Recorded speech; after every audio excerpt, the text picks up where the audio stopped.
Christmas is such a magical time, but have you ever wondered if you're missing something? Beyond the gifts and the lights and all the festivities, how can you make this season about Jesus? Hi, welcome back to my channel. If you're new here, my name is Esther and you're welcome to Esther in Progress. I'm very passionate about you enjoying motherhood in its entirety and support you through the process. Anyways, in today's video, we're going to be talking about how to start your own traditions for Christmas that are focused on Jesus.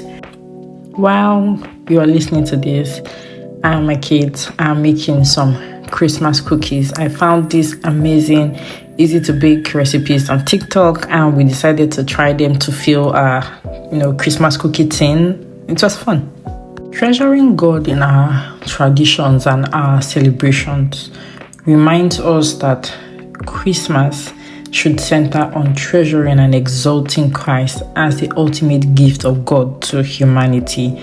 It's not about all the many gifts you get or that you buy, but adoration and thanksgiving. Our traditions are actually a very powerful tool for teaching and reminding our children of the gospel. They help us pass on our faith using familiar rhythms, and things like that to root the joy of Christmas in the love of Christ. I know listening to this, you may feel like, oh, Esther, I already know that, Christmas is about Jesus and his birth and everything. But the truth is that sometimes our actions don't align with that belief.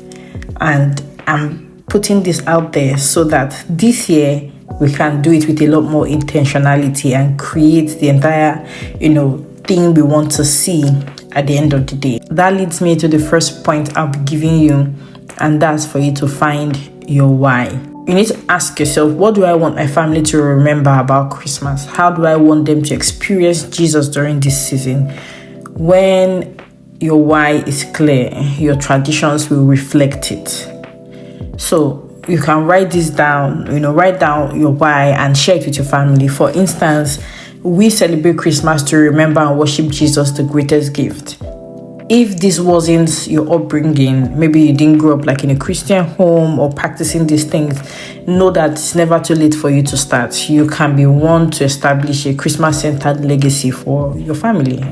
That would be great. Now that you have identified your why, let's talk about practical ways to make Christ the focus of, Christmas. Some of the things that we are doing, for example, is we are reading the Christmas story together. We are reading the entire book of Luke just before Christmas. So it's 24 chapters and chapter 1 to 24, one each day. We just simplified it for toddlers to understand, but it gives a very detailed story of the birth of Jesus and things that happened, around then, which is awesome. And me and my husband have done to, actors where we are reenacting some of these things that happened, and it's fun. They can even get to also role play, so that helps them remember some of the things that were said.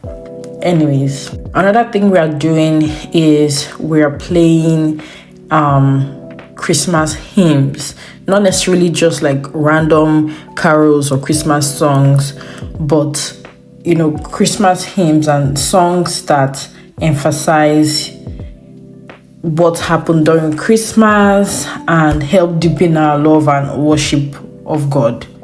Those kind of songs. And with children, these things, they stick. They remember these things. We also would be simplifying, gift giving. It could be one gift per child, but it has to be something that they need to help them grow in their faith. Maybe a devotional or a Bible or some kind of storybook, because the focus is not them, but it's on Jesus. We are also making a birthday cake. Yes, we are making a birthday cake for Jesus, because last year when I started introducing this concept of, Christmas being Jesus's birthday to my toddlers, they started asking me different questions. and they asked me, and this was like on 24th night, and they started asking me for, like, where's Jesus' birthday cake? Where are we going for the party? What are they wearing? What gifts are they buying for Jesus?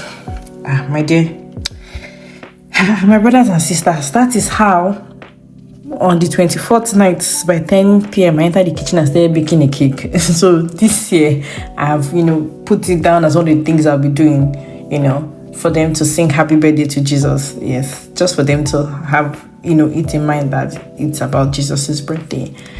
And another thing I would be doing, and you could also try, is to serve others. Engage in giving, whether it's donating to families in need or volunteering, and involve them too. Maybe, for example, in my children's school, they're having like a toy drive. You could take them to the store to pick up these things and try explaining to them. You can't do it like with really small kids because they will not understand that. But try explaining to them that is, for kids who don't have these nice things, and this is the season to give also. Another thing that we're doing is a memory verse for this month is John 1:14. The word became flesh and dwelt amongst us, because literally that's what happens. You could also find cartoons or plays about, the birth of Jesus and things like that. I feel like that is another easy way to get children to, understand the meaning of Christmas. And also there are other really nice cartoons. If I can find really good ones, I'll put them in the description box that they can watch around this time too. You could also do some hands-on activities and make some crafts and all those things to decorate your house. That's quality time you'll be spending with your children. Like this baking thing that we did, it was so much fun, and that is something we have always incorporated in, our Christmas seasons, is that we bake a lot during that time. So the house is always just filled with smells of, things baking and cookies and breads, and it's such a memory that when you think of Christmas, think of all the, goodies and all the big things. That's just something we have also chosen to do. Christmas is a time to treasure Jesus above all else. I pray that your home is filled with his peace and joy as you start these traditions. Let me know in the comments which ones inspired you, or share your own ideas. Maybe I could pick a few from there. Don't forget to like, subscribe, and share to spread the true meaning of Christmas with others. I'll see you in my next video. Bye.